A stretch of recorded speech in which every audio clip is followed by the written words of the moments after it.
Camera ready? Ready sir. Start camera. Rolling. Action. Action. Working of housing and urban affairs की अगर चर्चा की शुरुआत करें तो कल रात को जब बारिश हुई थी और पार्लियामेंट 1 साल पहले इनॉग्यूरेट हुआ है, जिस तरीके से पानी का जल भराव हुआ था और अंदर लीकेज हो रही थी, उसी से वर्किंग समझ में आ गई है क्या चल रहा है। सर प्रधानमंत्री, मैं महाराष्ट्र से आती हूँ जहाँ पे सबसे ज़्यादा अर्बन पॉपुलेशन है और प्रधानमंत्री आवास योजना के अंतर्गत जो पैसा वहाँ पे आवंटन किया गया है, अगर उसकी प्रोग्रेस देखें तो 20.72 प्रोग्रेस हुआ है इन सिटू स्लम रीडेवलपमेंट का। 8.65% projects under affordable housing in partnership सिर्फ 8.65% हुआ है। Beneficiary led individual house construction 16.92%। Sir Maharashtra, जैसे मैंने कहा, अर्बन सेंटर है, अर्बन पॉपुलेशन है, क्या किसी तरीके की अकाउंटेबिलिटी अर्बन अफेयर्स मिनिस्ट्री देखती है कि काम हो रहा है या नहीं हो रहा है? सर ग्लोबल थिंक टैंक है नागपुर में, उसका हेडक्वार्टर है। Global think tank selfless service कर रहा है और उस उम्मीद थी नागपुर को जब स्मार्ट सिटी घोषित किया जाएगा तो स्मार्ट सिटी बनाया भी जाएगा, क्योंकि ग्लोबल थिंक टैंक से हेडक्वार्टर है। पर सर मैं देख रही हूँ कि 85% फंड जो वहाँ पे स्मार्ट सिटी के लिए एलोकेट किए थे, इम्प्लीमेंटेशन जो हुआ है सिर्फ 15% हुआ है। यानी 85% फंड तो ले लिया है स्टेट गवर्नमेंट ने, काम सिर्फ 15% हुआ है। तो कोई उसका अकाउंटेबिलिटी लेगा? क्योंकि ग्लोबल हेडक्वार्टर्स हैं सर ग्लोबल थिंक टैंक के, तो हाँ, तो देश को शर्मसार महसूस होना पड़ता है सर। सुधरो रे, अभी तो सुधर जाओ। सर मैं मुंबई से आती हूँ।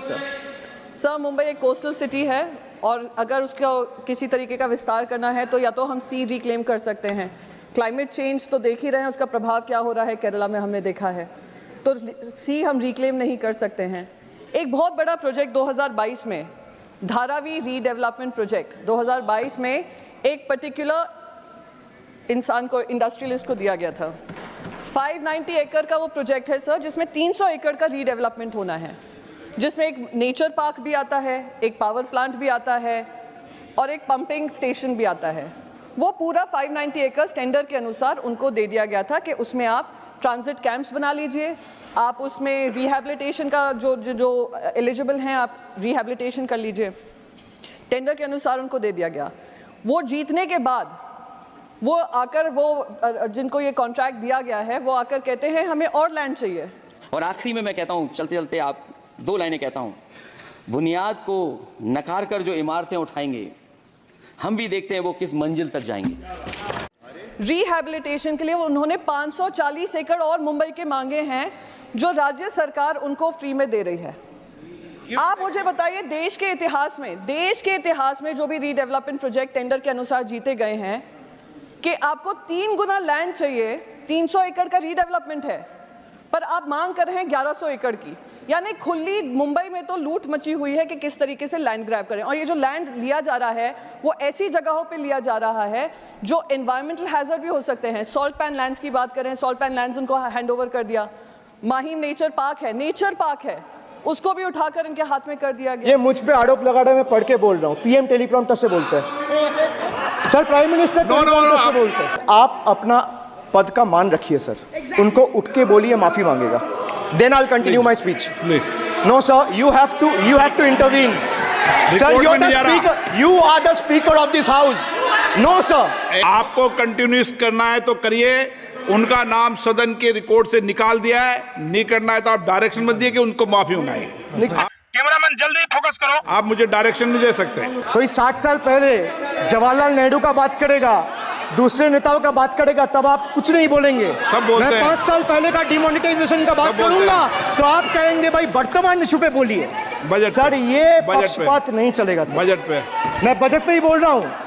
50 साल पुराने इमरजेंसी का बात कर रहा था, तब आप चुप थे, और अब मैं डिमोनेटाइजेशन का बात कर रहा हूँ, आपको चुप रहे। वाह सर, वाह। बोलिए अपनी बात पे। अरे हाँ भाई हाँ।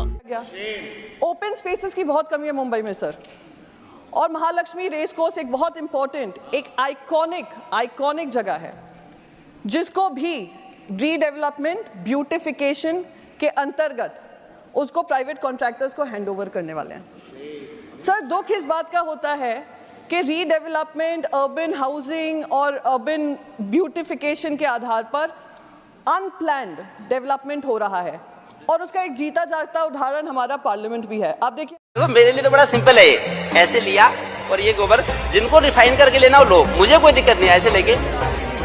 मैं तो देशभक्त हूँ, किसान हूँ। देखिए, हम वो पुराना पार्लियामेंट छोड़कर आए ये कहकर के पुराना हो गया है, हैंडल नहीं कर पा रहा है कि कितना देश प्रगति किया है, पर उसमें एक भी बार लीकेज की सुनाई नहीं दी।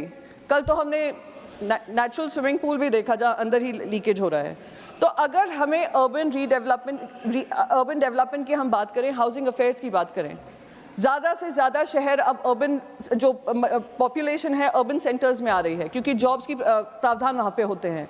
तो we will have to plan our structures in such a way कि वो सिर्फ 20 साल नहीं, 2 साल इनॉग्रेशन के बाद नहीं, एयरपोर्ट्स के जो रूफ टूट रहे हैं 1 साल के अंदर अंदर वो खराब हो जाते हैं, हमें 20 साल, 25 साल, 100 साल आगे की प्लानिंग करनी होगी, और वो कहीं ना कहीं लैकिंग है, वो इंटेंट लैकिंग है। मैं बस इन्हीं शब्दों के साथ अपनी बात खत्म करना चाहूंगी सर। Thank you. धन्यवाद माननीय Priyanka ji. A few moments later. ये जो सत्ता में कुछ दिन के लिए आए हैं, ये कुछ दिन के मेहमान हैं। मैंने लोकसभा में भी कहा और आज भी कहता हूं, जो दिल्ली में सरकार में बैठे लोग हैं, वो सरकार चलने वाली नहीं है, वो सरकार गिरने वाली है, और हम और आप लोग देखेंगे एक दिन कि यही सरकार गिरेगी और हमारे आपके लिए खुशियों के दिन भी आएंगे। अच्छा भाइयों, इसे इसका सबक मिल गया। अब आप अपने कामकाज पे जाइए। बहुत बहुत धन्यवाद आपका। धन्यवाद, धन्यवाद।